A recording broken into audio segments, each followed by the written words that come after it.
24 मार्च से 30 मार्च तक का समय मकर राशि के लोगों के लिए कैसा होने वाला है। जय माता दी दोस्तों, आप सभी का स्वागत है हमारे YouTube चैनल अमृता एस्ट्रो में। और इस वीडियो में मैं बात कर रही हूँ मार्च माह के चौथे सप्ताह के मकर राशि फल के बारे में। देखिए, इस सप्ताह में कई बड़े ग्रह नक्षत्रों की स्थितियों में बदलाव होने वाला है और कुछ ऐसे योग बनने वाले हैं जो बड़े परिवर्तन के कारण भी बनेंगे। इनका प्रभाव कैसा रहेगा, क्या योग बनने वाले हैं, चलिए जानते हैं विस्तार से। तो एक छोटा सा निवेदन है, चैनल पर पहली बार आए हैं और अभी तक चैनल को सब्सक्राइब नहीं किया है तो सब्सक्राइब जरूर कर लें। देखिए, 24 से 30 मार्च के बीच में क्या क्या रहेगा। एक तो जब ये सप्ताह शुरू होगा तो 25 मार्च के दिन एकादशी तिथि होगी। तो इसके बाद जो 29 मार्च का दिन है वो बेहद खास दिन है। पहली चीज तो ये अमावस्या का दिन है। दूसरा, इस दिन सूर्य ग्रहण होगा और इस अमावस्या और सूर्य ग्रहण के ही दिन शनिदेव 30 वर्ष के बाद मीन राशि में प्रवेश करेंगे। यानी कि जो इनका एक गोचर होता है, एक पूरा चक्र होता है, 30 वर्ष के बाद इनका गोचर होगा। और मीन राशि काल पुरुष की कुंडली में अंतिम राशि होती है जहां शनिदेव का राशि परिवर्तन है। यहाँ पहले से ही ग्रह मौजूद हैं, सूर्य, बुध, शुक्र, राहु। अब यहाँ शनि भी आ जाएंगे तो पंचग्रह योग बन जाएगा। 30 मार्च को चंद्र भी आ जाएंगे तो षडग्रह योग बन जाएगा। अब ये जो योग बनेंगे ये बेहद परिवर्तन करने वाले होंगे आपके जीवन के हर एक क्षेत्र में। तो इनके प्रभाव के बारे में भी जानेंगे। और योगों की मैं बात करूं तो गजकेसरी राजयोग बनेगा सप्ताह की शुरुआत में। इसके अलावा तो बुधादित्य योग पहले से बना हुआ है, शुक्र आदित्य भी है, लक्ष्मी नारायण योग भी है। ऐसे योग भी इस समय अवधि में बने हुए हैं। और इनका जो प्रभाव है वो कैसा रहेगा, क्या चीजें आपके लिए अच्छी रहेंगी, चलिए जान लेते हैं। तो देखिए, मकर राशि के जातकों के लिए एक चीज तो क्लियर है कि शनि का जो गोचर होगा वो आपके लिए अच्छा है, क्योंकि आपके ऊपर से शनि की 7.5 खत्म हो रही है, समाप्त हो जाएगी। तो उनके लिए तो एक राहत भरा समय है। तो यहाँ करियर की दृष्टि से देखा जाए, कारोबार की दृष्टि से देखा जाए तो बहुत शुभ ये वीक आपके लिए रहेगा। और इस सप्ताह की शुरुआत में ही आपके लिए कुछ यात्राओं का योग बना हुआ है। ये यात्राएं आपके लिए अच्छी रहेंगी, बहुत शुभ रहेंगी, अच्छा प्रदर्शन करने वाली रहेंगी, लाभदायक रहेंगी। और इस राशि के वो जातक जो सत्ता सरकार से जुड़े हुए हैं उनके लिए भी ये समय काफी प्रॉफिट देने वाला रहेगा। या फिर सत्ता सरकार से जुड़े लोगों के लिए आगे बढ़ने के मौके मिलने वाले हैं। आप उनके साथ नजदीकी बढ़ा सकते हैं, उनसे लाभ उठाने में कामयाबी हासिल कर सकते हैं। देखिए, किसी भी तरह की योजना में आपका पैसा फंसा हुआ था या फिर आपका कोई मार्केट में पैसा फंसा हुआ था तो इस सप्ताह में प्रयास करें। आपको अप्रत्याशित रूप से वो लाभ मिलने की संभावनाएं, वो पैसा मिलने की संभावनाएं बन सकती हैं। नौकरी पेशा जातकों की अगर बात की जाए तो कार्य क्षेत्र में तो अनुकूलता है। और जितने भी बेरोजगार जातक हैं और प्रयास कर रहे हैं उनके लिए मनचाहा रोजगार प्राप्त होने का योग भी है। देखिए, जिनके पास रोजगार नहीं है, जो प्रयास नहीं कर रहे हैं, उनके लिए तो बिना कुछ किए तो कुछ मिलने वाला नहीं। लेकिन जो लोग प्रयास कर रहे हैं उनके लिए मैं कहूँगी बहुत अच्छा योग बना हुआ है।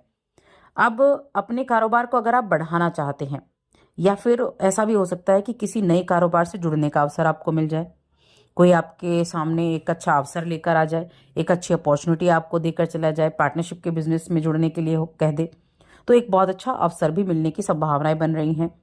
वित्तीय दृष्टि से देखा जाए तो भी ठीक ठाक है। इनकम के सोर्सेज भी बनेंगे और जो एक संचित धन होता है उसमें भी वृद्धि होती दिख रही है। आपके अपने अपनों से रिलेशंस भी अच्छे रहेंगे, तो वहां भी स्थितियां दिख रही हैं। और अगर मैं आपकी सेहत की बात करूं, हेल्थ की बात करूं, तो देखिए गुरु कहाँ है, आपके पंचम में है। सेहत के लिए मैं कहूँगी ठीक रहेगा। पंचम में बैठकर, त्रिकोण में बैठकर गुरु आपके सेहत को अच्छा करने की कोशिश करेंगे। एक पॉजिटिव रिस्पॉन्स आपको अपनी हेल्थ में देखने को मिलेगा अगर पहले से हेल्थ इशू थे तो। और इस समय अवधि में आप अपने आप को फिट रखने के लिए किसी तरह का कोई योग ज्वाइन कर सकते हैं या जिम ज्वाइन कर सकते हैं, एक्सरसाइज घर पर कर सकते हैं जो आपकी हेल्थ को अच्छा रखेगा। आपके अगर आपकी किसी तरह से कोई प्रमोशन होने वाला था या फिर आपका पे स्केल बढ़ने वाला था तो उस पे जो रोक लगा हुआ था ना, उससे भी बाहर निकलने के चांसेस आपके लिए बने हुए हैं। अब देखिए, जो मैंने योगों की बात की कि एक साथ कई ग्रह एक साथ हैं तो वो क्या करने वाले हैं, तो कई अलग अलग क्षेत्रों पर, जीवन के अलग अलग क्षेत्र पर उसका प्रभाव पड़ेगा। सबसे पहले थोड़ा सा भावनाएं काबू में करने की कोशिश करनी है, क्योंकि ये योग सप्ताह के अंत में बन रहा है, 29 तारीख से ये बन रहा है। तो यहाँ अपनी भावनाओं को थोड़ा सा काबू में रखें। आपके अंदर विलासिता में वृद्धि हो सकती है, चीज़ों की तरफ बहुत ज़्यादा अट्रैक्ट हो सकते हैं, ये भी खरीदना है वो भी खरीदना है, इस तरह की चीज़ें आपके लिए रह सकती हैं। आपके लिए ये योग देखिए कौन से भाव में बना है, ये आपके तीसरे भाव में बड़ा है। एक तो यात्राएं कराएगा, विदेश यात्रा जाना चाहते हैं तो बहुत अच्छा योग आपके लिए बना हुआ है। छोटी मोटी यात्राएं तो काफ़ी रहने वाली हैं। ट्रैवल से जुड़े हुआ बिजनेस है वो आपका अच्छा चलने वाला है। धर्म अध्यात्म में आपकी रुचि बढ़ेगी, धर्म से जुड़ने की कोशिश करेंगे। जो धर्म से जुड़े हुए कार्य करते हैं उनके लिए अच्छे प्रोग्रेस की यहाँ उम्मीदें बनी हुई हैं।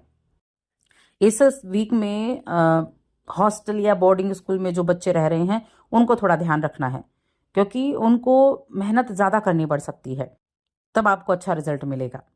और जो बाहर जाकर पढ़ाई करने के बारे में सोच रहे हैं उन्हें भी इस समय अवधि में शुभ समाचार मिल सकता है, किसी का सपोर्ट मिल सकता है, कोई आपका रिलेटिव है वो आपको सपोर्ट कर सकता है, तो उनके लिए भी यहाँ कहीं ना कहीं चांसेस अच्छे बन रहे हैं। तो मकर राशि के लोगों के लिए तो ये सप्ताह बहुत अच्छा है, उन्नति देने वाला। इस सप्ताह में आप जितनी कोशिश करेंगे उतना अच्छा रहेगा। लेकिन देखिए तीसरे भाव में बैठकर जब शनि आएंगे तो थोड़ा आलस आपको दे सकते हैं, तो आलस्य को अपने ऊपर हावी ना होने दें, इस चीज़ का खास तौर से ध्यान रखें। और कोई ना कोई महिला मित्र आपके लिए बहुत लाभदायी रहेगी, उनकी मदद से आप किसी बड़ी समस्या का समाधान निकाल सकते हैं और उनकी वजह से ही आपका मान सम्मान भी बढ़ सकता है। घर परिवार की बात करें, पेरेंट्स का पूरा सपोर्ट मिलेगा, माता पिता सपोर्टिव रहेंगे। लव लाइफ भी ठीक ठाक दिख रही है और कोई दोस्ती आपकी लव लाइफ यानी प्रेम में बदल सकती है। शादीशुदा लोगों को देखें तो पार्टनर की सेहत थोड़ी प्रभावित होती दिख रही है, वरना जो पार्टनर है और वैवाहिक जीवन है वो सुख में रहेगा। पार्टनर की तरफ से कोई गिफ्ट भी मिल सकता है और आपके जो रिलेटिव हैं उनके साथ आपके संबंध भी बहुत मधुर बने रहेंगे। तो इस दृष्टि से भी देखा जाए तो यहाँ अच्छा है। एक चीज़ और है, देखिए इस सप्ताह के मध्य तक ही आपको जो शिक्षा से जुड़े बच्चे हैं, उच्च शिक्षा से, उनको कोई ना कोई गुड न्यूज़ सुनने को ज़रूर मिलेगी। तो उसके लिए भी जो समय है ये काफ़ी पॉजिटिव बना हुआ है मकर राशि के लोगों के लिए। अब यहाँ जो योग बन रहे हैं, इन योगों की मैं बात करूं, तीसरे भाव में सूर्य ग्रहण रहेगा, अमावस 20 दिन रहेगी, शनि का गोचर भी यहाँ होगा। 30 तारीख को षड ग्रही योग बनेगा, 29 तारीख को पंच ग्रही योग बनेगा। तो ये बहुत सारी चीज़ों पर एक प्रभाव डालेगा और अगले 15 दिन तक इसका रिजल्ट मिलेगा। वैसे सूर्य ग्रहण भारत में नहीं दिखेगा, सूतक काल भी नहीं लगेगा, लेकिन ग्रहण हुआ तो उसका प्रभाव जरूर रहेगा। देखिए कुछ चीज़ों में आपके लिए फायदेमंद है ये, लेकिन एक चीज़ ध्यान रखें, 30 तारीख से गलतफहमियां एक दूसरे के बीच में ना हो, इस चीज़ का ध्यान रखना है।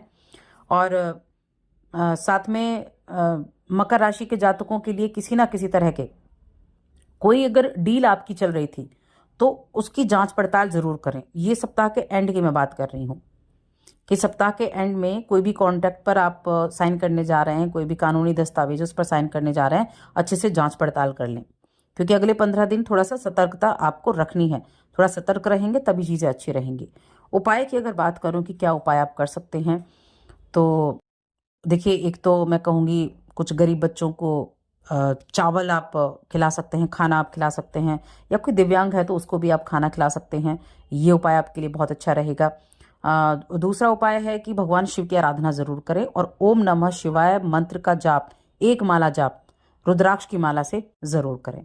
तो बस आज की इस वीडियो में इतना ही।